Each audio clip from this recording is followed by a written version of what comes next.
Ассаламу алейкум, урматтуу жамаат, Арашан Талас YouTube каналынын көрүүчүлөрү, катталуучулары.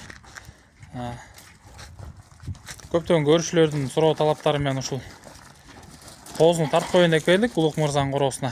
Энеси мынакей туугандар. Линия бульдозер, элитный матка. Мына коозу туугандар мынакей. Кулагы 18,5 экен. Бою 62 ушундай чыгып атат. Куйруктарын көрүңүздөр. Машалла.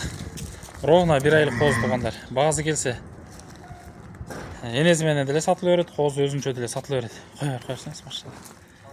Кой берсеңиз бек. Мынакей көрүңүздөр. Дон деген кочкордун баласы. Пробниги да мындайча айтканда. Дагы бир жолу айтылып кетели, линия кермес. Машалла. Каналда видео ушинтип эми аткан жеринде видеосу бар болчу.